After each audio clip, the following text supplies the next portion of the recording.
you're a great actor in your own respect. Was there still some intimidation about stepping on set with these guys? I mean, with the legacy of this franchise and just knowing you're just going to get it. Are you kidding me? 100%, 100%. But you get to the first table read and you realize everyone's very open and open to suggestions, and they're open books. You know what I mean? So it kind of eases you into the process a little bit. I like to joke around that he was an intimidating person, but actually he's like a teddy bear, man.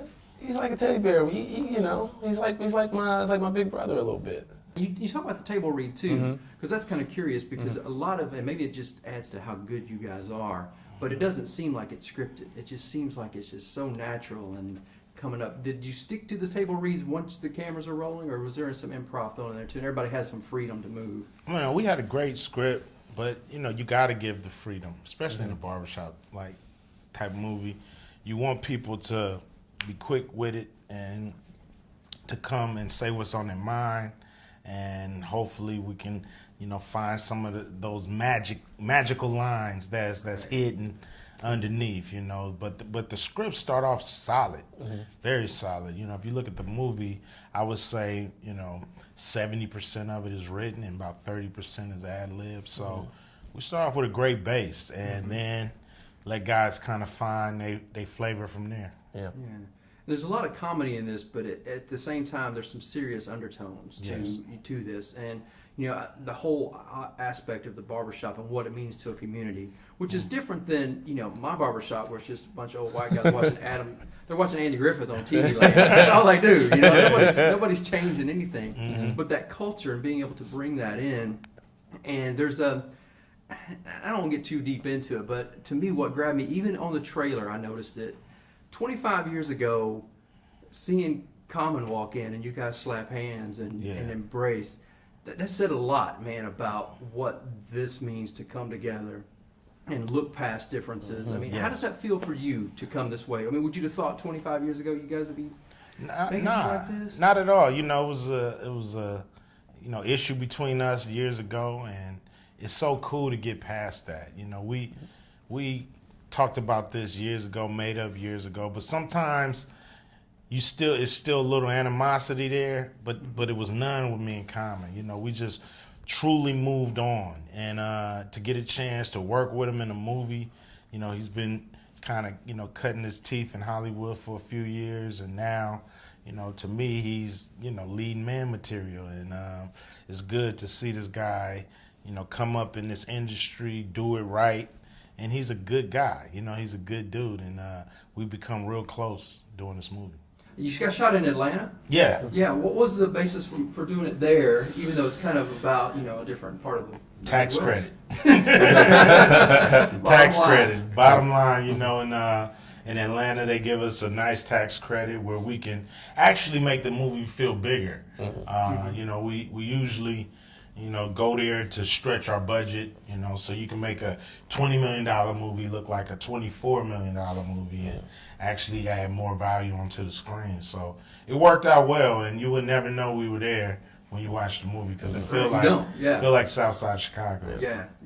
And I know you've seen this in music, in the music world, and you see this in the Hollywood industry as well, where some people will walk away and like in music, they'll listen to the beats and they miss the message every time. Yes. And with this one, they could walk away with just the one-liners and the jokes and the funness and miss the underlining message. What do you hope people take from this, especially from the Chicago area and the Midwest, where they're seeing this day in and out? That the barbershop is a real place.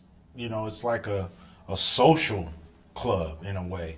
It's a real place that people not only laugh about the celebrities of the day, but where they talk about their real problems and they deal with each other and they help each other deal and cope. It's a great therapy group session kind of place where you can go there and get some great advice. And so with the movie, we wanted to be more than laughs. We wanted to show real life situations, like Calvin trying to get his sons out the streets. So I think everybody can relate to that. Anybody who has kids, especially kids that are 14 to 18 to 20, you can relate to Barbershop because it's really about that struggle of, you know, keeping your family close. So yeah, it was a great job, and yeah, you held your own, man. Thank you.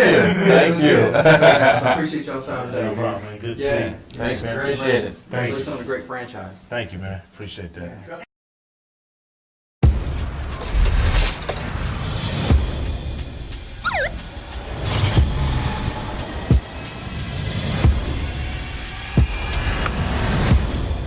Guess who's back? Welcome to Calvin's. If you like it, you pay. If you don't like it, Jazz pay anyway. How much you charge for them weaves? If you want to be Destiny's Child Beyonce, that's going to cost you $200. And if you want to be Beyonce featuring Jay-Z, boom, boom. With all that ass, she ain't safe nowhere.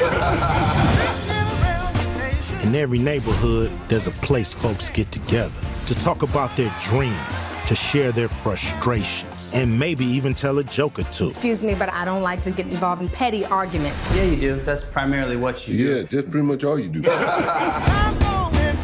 It's a home away from home. Turn that up! And these aren't just friends. Come here, girl.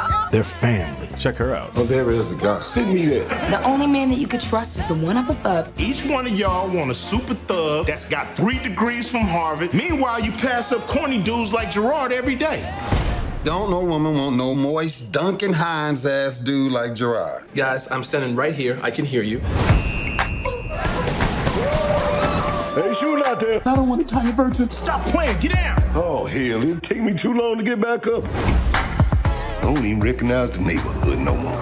I'm trying to get that call in the middle of the night saying my son is locked up or worse. Them people downtown, they ain't moving for us. We gotta fix our problems ourselves. The barbershop is the pillar of the neighborhood. So we turn the shop into our safe space with free cuts and styling. It's some of my best work. I bet you he won't be talking back to his mama no more, getting that George Jefferson.